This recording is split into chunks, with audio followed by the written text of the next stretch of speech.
সরকারি চাকুরিতে কোটা পদ্ধতি বাতিল, মেধাভিত্তিক নিয়োগের পরিপত্র বহাল রাখা সহ 4 দাবিতে আজ দেশের বিভিন্ন স্থানে মহাসড়ক অবরোধ করেন বিক্ষুব্ধ শিক্ষার্থীরা। প্রতিনিধিদের পাঠানো তথ্য ছবি নিয়ে ডেস্ক রিপোর্ট। বাংলা ব্লকেট কর্মসূচির অংশ হিসেবে সকাল 11টার দিকে জাহাঙ্গীরনগর বিশ্ববিদ্যালয়ের কেন্দ্রীয় লাইব্রেরির সামনে থেকে বিক্ষোভ মিছিল বের করে শিক্ষার্থীরা। বিক্ষোভ মিছিল নিয়ে তারা ঢাকা আরিচা মহাসড়কে অবস্থান নেয়। বেলা 1টার দিকে তারা মহাসড়ক থেকে সরে যান। আমরা কখনোই বলিনি কোটা প্রথা বাতিল যাক, আমরা বলেছি এই বৈষম্য যাতে না থাকুক।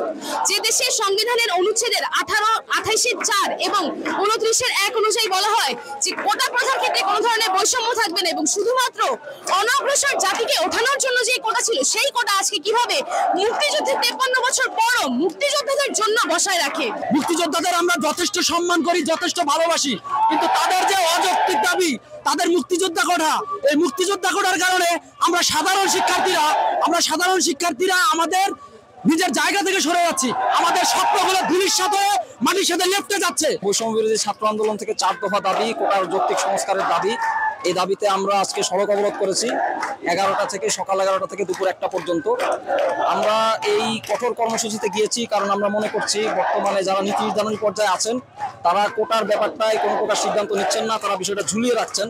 আমরা জানি যে আপিল বিভাগে শুনানি হওয়ার কথা, সেই শুনানি পিছিয়ে গেল এবং সরকারের কাছ থেকে নতুন আরেকটি পরিপত্র, যে পরিপত্রে কোনো আইনি সমস্যা থাকবে না, যেটা আসলে আদালত আসলে স্থগিত করবে না, এরকম কোনো পরিপত্র নতুন করে জারি করার, কমিশন গঠন করার কোনো প্রকার পদক্ষেপ আমরা নিতে দেখিনি।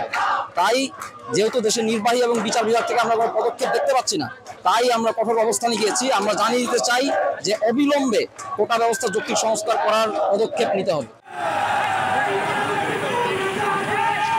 কুষ্টিয়া ইসলামী বিশ্ববিদ্যালয়ের শিক্ষার্থীরা সকাল 11টা থেকে বিশ্ববিদ্যালয়ের প্রধান ফটকের সামনে মহাসড়কে এই কর্মসূচি পালন করে। 2 ঘন্টা অবরোধ শেষে দুপুর 1টার দিকে শিক্ষার্থীরা ক্যাম্পাসের ভেতর চলে যান। এ সময় কুষ্টিয়া ঝিনাইদহ মহাসড়কের 2 পাশে প্রায় 3 কিলোমিটার যানজটের সৃষ্টি হয়। এতে দুর্ভোগ পোহান যাত্রীরা। বৈষম্যমূলক কোটা সংস্কার ও 2018 সালের পরিপত্র পুনর্বহালের দাবিতে দিনাজপুরে হাজী মোহাম্মদ দানেশ বিজ্ঞান ও প্রযুক্তি বিশ্ববিদ্যালয়ের শিক্ষার্থীরাও একই দাবিতে বিক্ষোভ মিছিল ও মহাসড়ক অবরোধ করে। বরিশালে কোটা পদ্ধতি বাতিলের দাবিতে বেলা 12টায় বরিশাল কুয়াকাটা মহাসড়ক অবরোধ করেছে বরিশাল বিশ্ববিদ্যালয়ের শিক্ষার্থীরা। এতে ভোগান্তিতে পড়েন ওই মহাসড়ক ব্যবহারকারীরা। রওশন জাহান মিষ্টি, মাছরাঙা নিউজ ডেস্ক। বান্দরবানে বঙ্গবন্ধু শেখ মুজিবুর রহমান আন্ত কলেজ ফুটবল টুর্নামেন্টের উদ্বোধনী খেলায় জিতেছে বাইশারী উচ্চ বিদ্যালয় ও কলেজ ফুটবল দল। গতকাল বিকেলে জেলা সদর স্টেডিয়ামে রোয়াংছড়ি কলেজ ফুটবল দলকে 1-0 গোলে হারায় তারা। এর আগে প্রধান অতিথি হিসেবে উপস্থিত ছিলেন টুর্নামেন্টের উদ্বোধন করেন বান্দরবানের জেলা প্রশাসক শাহ মুজাহিদ উদ্দিন। এ সময় জাতীয় সঙ্গীতের সাথে জাতীয় পতাকা উত্তোলন করা হয়। টুর্নামেন্টে জেলার 7টি উপজেলার বিভিন্ন কলেজের 12টি ফুটবল দল অংশ নিচ্ছে। আগামী 4 জুলাই অনুষ্ঠিত হবে ফাইনাল।